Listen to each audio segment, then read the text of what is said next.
Ô Zaidão, eu tô aqui com a Maju Arruda Leite, que tá trazendo um tema que a gente vai falar aqui nesse bate-papo inicial, que diz respeito ao conflito que está havendo lá no Sudão, na África.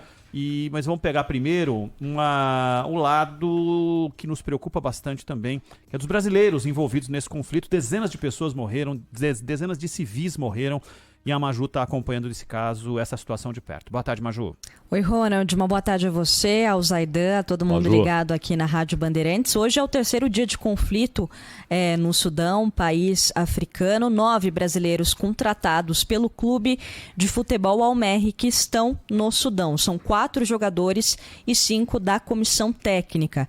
Eles estão lá competindo na Liga dos Campeões africano desde o fim de janeiro, mas chegaram por lá há 6 dias mais ou menos. O jogador de futebol Paulo Sérgio de Souza, ele chegou na semana passada. Ele mora na cidade de Omdurman, a mais populosa do país e vizinha à capital Khartoum.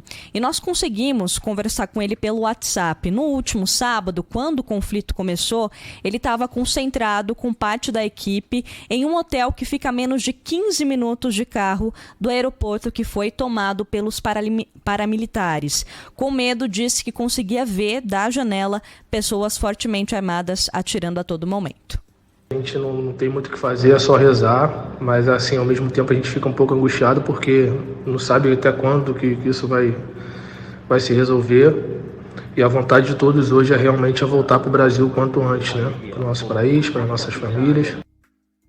Sei que o Zaidan vai detalhar tudo aqui em instantes, mas só para a gente trazer um contexto para o nosso ouvinte, o principal grupo paramilitar do Sudão invadiu o Palácio Presidencial, a residência do chefe do Exército e também a base militar e 3 aeroportos, inclusive o Internacional de Khartoum, que é perto do hotel onde o jogador Paulo Sérgio estava. A gente também conseguiu conversar com outro jogador do time, o Mateuzinho, que gravou um áudio contando da situação de terror por lá. Dormimos em um país, acordamos em outro. Acordamos com guerra, bomba, tiro para todo lado, caça passando. Momento de tensão, momento que a gente teme pela nossa vida. Bom, a situação por lá está bem tensa, segundo os jogadores. A comida está começando a faltar, os grandes mercados fecharam, somente as pequenas vendas que eles conseguem comprar alguma coisa, tem que bater ali, chamar pelo proprietário. O Paulo Sérgio nos disse que a embaixada apenas pediu para que eles permanecessem em casa. O consulado do Sudão aqui em São Paulo ainda não se manifestou e o Itamaraty também não entrou em contato com eles. Nós questionamos o Itamaraty quantos brasileiros há no Sudão, se eles estão dando algum tipo de apoio, e ainda a gente aguarda uma resposta do Itamaraty, mas essa é a situação de momento dos brasileiros lá nesse terceiro dia de conflito no Sudão.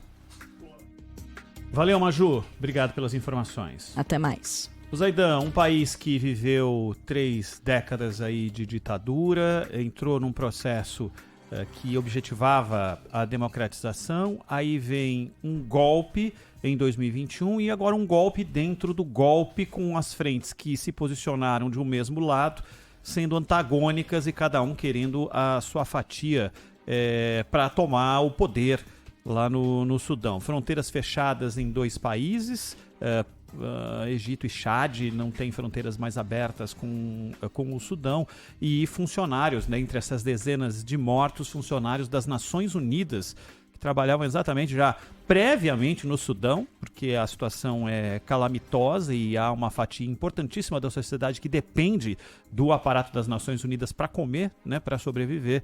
Esse é um pequeno retrato do caos que vive aquele país. Pois é, Ronald.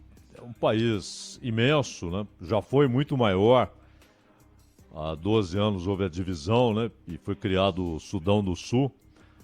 2 países paupérrimos. O Sudão é um país muito pobre, tanto que você tem lá uma presença forte de serviços da ONU para fornecimento de comida e de nutrientes.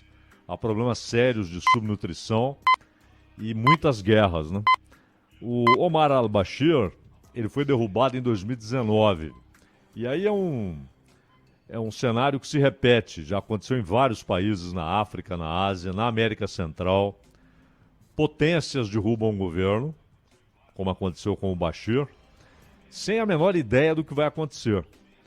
E houve manifestações, até pelos problemas econômicos do Sudão, e olha que antes da pandemia. E essas manifestações levaram as Forças Armadas a derrubarem o Omar al-Bashir.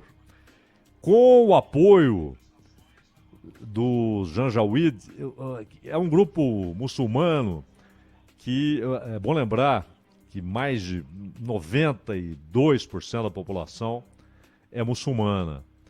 E do ponto de vista étnico, na divisão da população sudanesa, você tem 70% de árabes. Então, árabes muçulmanos são maioria.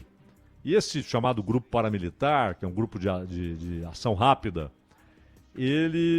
antigamente, eles faziam até ataques a cavalo, né? Era até uma marca registrada na região ainda mais pobre em relação à média do Sudão, que é Darfur. Então eles atacavam ali minorias étnicas e religiosas e formaram uma força paramilitar considerável. Os analistas de questões militares calculam um efetivo ali em torno de 100 mil combatentes desse grupo de ação rápida que advém lá do Janjaweed. E eles apoiaram, houve um acordo entre os dois generais, né, o comandante das Forças Armadas, Abdel Burhan, e o chefe dessas forças de apoio rápido, também general Mohamed Hamdan Daglo, que eles chamam de Hemedti. E aí, o que aconteceu? Vamos fazer então a democratização do país. Derrubado o Bashir, vamos fazer eleições e tal. Estava tudo ali bonitinho, programado.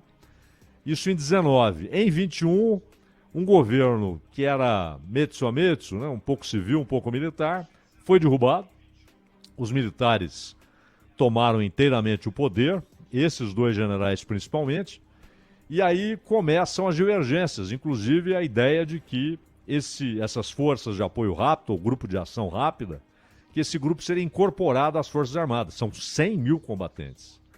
E aí uma série de questões, qual seria a posição, as patentes, quem é coronel será mantido como coronel, quem é general será mantido como general, e o mais importante, quem comandará as tropas. Isso num país como o Sudão é muito poder, porque quem comanda as tropas se dá na ideia de derruba o governo. Simplesmente isso, vai lá e derruba o governo. Então, houve uma cisão e começaram os combates, né? Movimentações estranhas das forças de apoio rápido levaram o exército a imaginar que um ataque iria acontecer. O exército agiu antes, antecipou-se a esses ataques, e aí houve até uma tomada rápida do Palácio Presidencial. Hoje há dúvidas sobre, de fato, quem comanda os principais aeroportos e os principais centros de poder. Algumas regiões estão, sim, sob o comando das forças de apoio rápido. Agora, o dramático e apelos de todos os lados, né? Papa Francisco, Estados Unidos, União Europeia, Rússia, China, a União Africana, os países vizinhos, todos pedindo a pacificação e pedindo uma saída pacífica e a redemocratização do país. Porém, eles não se entendem, os dois generais, a guerra continua, em torno de 100 mortos, na verdade mais, né? Eles já computaram aí entre 90 e 100, mas mais. Tem os que não chegaram nos hospitais, né, Zaidan? Tem aqueles que ficaram pelas ruas ainda, né? Claro, há regiões ali, hoje absolutamente isoladas, né? Então o sujeito caiu morto ali, ninguém colocou na conta, ninguém contabilizou. Muita gente morreu. E além disso, Ronald, o que é mais dramático, né? Que isso acontece num país onde já há carência alimentar, milhões de crianças com problemas alimentares, é um país de quase 50 milhões de pessoas, 1.800.000 quilômetros quadrados, é um gigante, mas mergulhado na miséria e agora com essa crise política, por enquanto, sem solução à vista. Haverá em algum momento, né, algum acordo, resta saber se eles vão se acertar. Vai ser difícil, porque um está chamando o outro de bandido, né, que tem que ser morto e tal, os dois generais, né?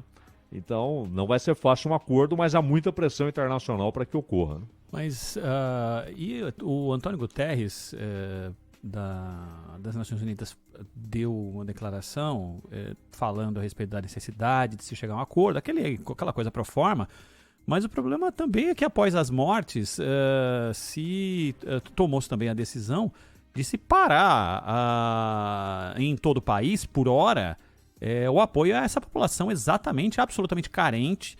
E o dano pode ser gigantescamente maior, né, Zaidan? Será que é a melhor saída? Eu entendo que a ONU as Nações Unidas têm que proteger os seus e trabalhar para ter um mínimo ambiente menos hostil para que eles possam fazer o serviço para o qual eles foram deslocados para lá. Mas encerrar isso não vai sensibilizar nenhuma das duas frentes, né? Pelo menos 3 funcionários da ONU foram mortos. Isso ainda no início dos combates, 3 funcionários da ONU foram mortos num ataque a um centro de distribuição de alimentos. Ou seja, nenhum compromisso dos combatentes com o apoio à população, né? Um apoio essencial. Não foi apenas uma disputa por palácios e por aeroportos, né? Para ter o controle do poder. Eles começaram a atacar indiscriminadamente. E aí a ONU assustou-se. Agora, infelizmente, o Guterres é hoje uma figura inócua, né? E ele provocou isso porque ele não consegue dizer palavra a respeito da guerra na Ucrânia, né? Tudo que ele faz é apoiar a posição americana e perdeu moral, né? Para se manifestar a respeito dos diversos conflitos no mundo. Então, provavelmente, porque hoje, eu não sei se está ocorrendo, mas é uma reunião do Conselho de Segurança. Talvez o Conselho de Segurança da ONU, que convenhamos, né, está em guerra interna, né? Mas talvez dali saia alguma recomendação. Dificilmente sairá uma resolução de intervenção militar, né? Dificilmente, até porque não seria a saída. Isso apenas dividiria os grupos e adiaria o problema. Você tem de buscar uma saída política. E nesse momento não será fácil. E a transição rápida para os civis. Porque se os militares continuarem no poder divididos como estão, a guerra continuará, né?